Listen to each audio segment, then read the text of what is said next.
जब हम सूरज ग्रहण के हवाले से आका करीम सल्लल्लाहु अलैहि वसल्लम की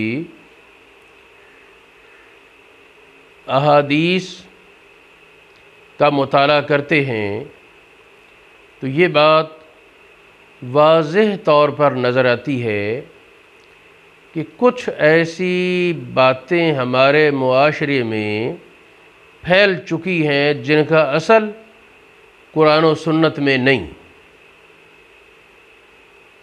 यकीनी बात है कि हुज़ूर अलैहिस्सलातु वस्सलाम रहमतल लिल आलमीन अपनी उम्मत के लिए हरीसुन अलैकुम बिल मोमिनीना रऊफ़ुर रहीम का ताज रखने वाले, वो कोई शफ़क़त की बात, कोई ज़रूरत की बात उम्मत से छुपाएंगे तो नहीं।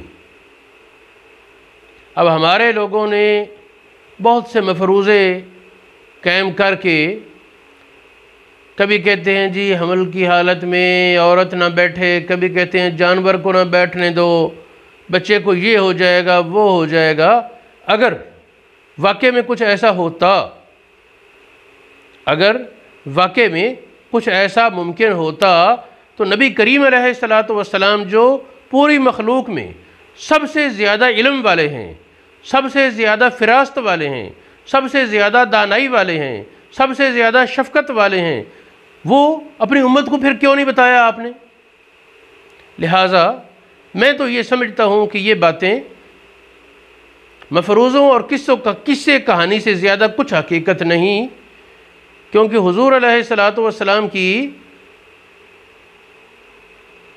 तालीम में, आपके कामिल दीन में, आपके कामिल दीन में नक़स ढूंढना या नक़स का दावा करना यकीनन बहुत बड़ी ख़ता और बड़ी जसारत है। तो फिर ये कहना कि नबी पाक को पता नहीं था और इस वजह से नहीं बताया, ये भी तो गलत। और अगर कोई ये कहे पता था और नहीं बताया तो ये भी गलत।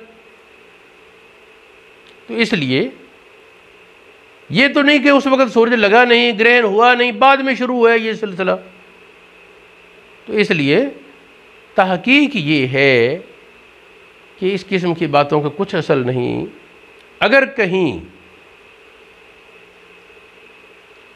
इत्तिफाकिया कोई वाक़या हो जाए तो वो ज़रूरी तो नहीं ग्रहण की वजह से, इसके बगैर भी तो हो सकता है बहुत कुछ।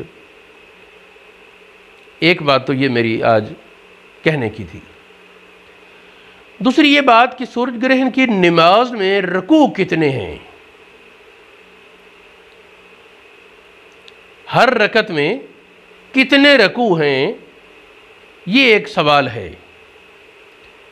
अगर सिर्फ अहादीस देखी जाएं तो किसी हदीस में है हर रकत में 1 रुकू, किसी में है हर रकत में 2 रुकू, किसी में है हर रकत में 3 रुकू। क़याम किया, रुकू, फिर क़याम, फिर रुकू, फिर क़याम, फिर रुकू, इस तरीके 3 रुकू करके फिर कौमा करके फिर सजदे। सजदे हर रकत में 2, रुकू हर रकत में 1, 2, 3। ये मुख्तलिफ रिवायात थी। अल्लाह रब्बुल आलमीन भला करे, बाद लोग वो सिर्फ अपनी राय या अपनी तरजीह पर चले जाते हैं और अकल और दानिश को भी भूल बैठते हैं। किसी ने कहा जी हज़रत उर्वा बिन ज़ुबैर रज़ी अल्लाह ताला अन्हो से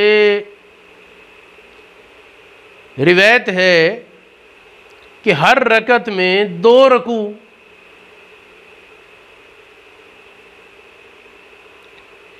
उन्हें कहा गया जी आपके भाई हज़रत अब्दुल्ला बिन ज़ुबैर ने तो हर रकत में 1 रुकू किया है।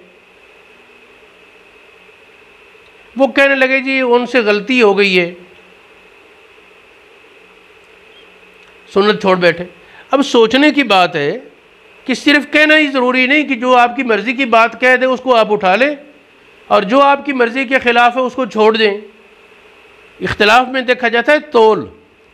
एक तरफ सहाबी रसूल हुज़ूर अलैहिस्सलातु वस्सलाम के हवारिज, हुज़ूर अलैहिस्सलातु वस्सलाम की ख़ास सहाबी जिन पे हुज़ूर अलैहिस्सलातु वस्सलाम की खुसूसी निगाह शफ़क़त थी, वो हर रकत में एक रकू पढ़ा रहा है और अपने इक़्तिदार और खिलाफत के दौर में।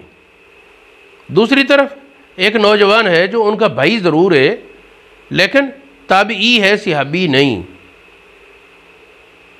ताबई है, सहाबी नहीं। उस ताबी की बात को भी ठीक है, वो भाई हैं, आपस में जो बात कहें कहें, लेकिन तरजीह देने में ये तो कोई उसूल नहीं कि एक छोटा बड़े के बारे कोई बात करे और छोटा ताबी है, बड़ा सहाबी है, तो सहाबी की बात को रद्द कर दिया जाए और ताबी की बात को लेकर उछाल दिया जाए, ये ठीक हो गया, ये ठीक हो गया। तो मैं ये समझता हूँ ये सिर्फ अपने ना पसंद और नापसंद के झगड़े हैं, और चलो पसंद करना ही है तो फिर 3 रकू हर रकत में कर लो। इमाम अबू हनीफ़ा ये कहते हैं, इमाम अबू हनीफ़ा आप ये कहते हैं कि या तो ये है कि हर रकत में ज़्यादा से ज़्यादा जितने रकू मुख्तलिफ हदीसों में है वो कर लो। ये सूरज ग्रहण की नमाज में रकूओं की तादाद है, बाकी हर नमाज में हर रकत में 1 रकू होता है। रकअत ये भी रकू के लफ्ज़ से है, तो सूरज ग्रहण की नमाज में हर रकअत में 1 से ज़्यादा रुकू,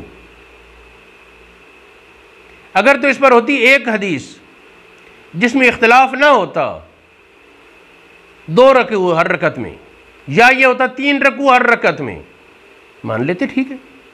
लेकिन जब तारुज़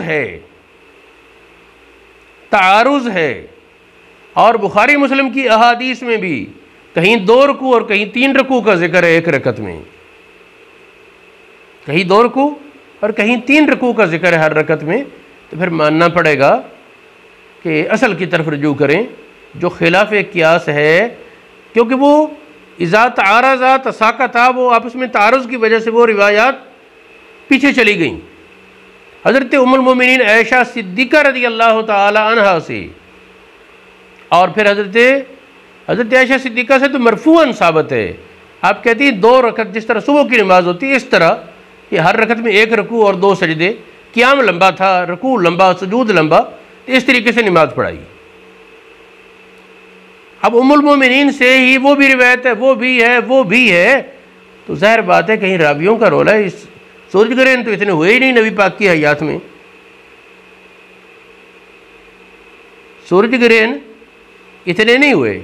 एक और बात समझे, सारी रिवायात में हट हटा कर क्या आता है, सूरज ग्रहण कब हुआ, जब नबी पाक सल्लल्लाहु अलैहि वसल्लम का साहिबजादा हज़रत इब्राहीम उनकी वफ़ात हुई। सारी रिवायात में एक ही है कि उस मौके पर सूरज ग्रहण हुआ, तो ज़रा वो एक ग्रहण है ना, तो एक ग्रहण में 2 रकत नबी पाक ने नमाज पढ़ाई, तो हर रकत में 1 रकू भी कर लिए, 2 भी कर लिए, 3 भी कर लिए। ये बात इस रिवायत को मुअल्लल बनाने के लिए काफ़ी है कि वो मुतअद्दिद रुकुओं वाली रिवायत, एक तो है खिलाफ क़ियास, दूसरा इज़्तिराब है उसमें, तो इस वजह से वो माखूज़ नहीं, माखूज़ ये रिवायत होगी जिसमें है हर रकत में 1 रकू। अच्छा, अब उस हदीस पर आएँ। हुज़ूर अलैहिस्सलातु वस्सलाम ने नमाज कुसूफ़ के बाद खुतबा इरशाद फरमाया। खुतबे में चूँकि उस मौके पर नबी पाक के शहज़ादे हज़रत इब्राहीम की वफ़ात हुई, तो लोगों में एक ये प्रोपेगंडा था, बातें होने लगी।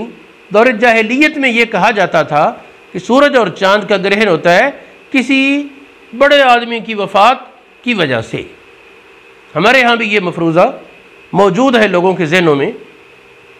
तो हुज़ूर अलैहिस्सलातु वस्सलाम ने फरमाया कि बेशक सूरज और चाँद ये अल्लाह रब्बुल आलमीन की निशानियों में से निशानियाँ हैं, इनका ग्रहण किसी की पैदाइश या मौत की वजह से नहीं होता,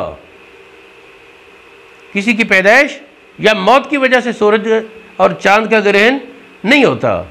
ये तो अल्लाह पाक की निशानी है, इनके ज़रिए अल्लाह पाक अपने बंदों को, इनके ज़रिए अल्लाह करीम अपने बंदों को खौफ दिलाता है। शारहीन हदीस ने कहा इस खौफ दिलाने से मुराद ये है कि अल्लाह रब्बुल आलमीन ये दिखाता है कि ये इतना बड़ा सूरज जो रोशनी और कुव्वत का मंबा है, इतना बड़ा चाँद जिससे इतनी रोशनी और रहनुमाई फैलती है, ये इनका नूर अल्लाह पाक के कब्ज़ा कुदरत में है। जब चाहे, जितने वक्त के लिए चाहे, इनको बेनूर कर देता है। तो ऐ बंदा मोमिन, तेरे दिल का नूर ये भी अल्लाह पाक के कब्ज़ा कुदरत और इख्तियार में है। वो चाहे तो किसी भी लम्हे सलब कर सकता है। दिल अल्लाह रब्बुल आलमीन के इख्तियार और तसर्रुफ़ में है। तो इसलिए बंदा मोमिन को अपनी गलतियों से तौबा करते रहना चाहिए, अल्लाह करीम की तरफ रुजू करते रहना चाहिए, सदका खैरात और तौबा इस्तिग़फ़ार इनका एहतिमाम करे, अल्लाह रब्बुल आलमीन की नाराज़गी से बचे।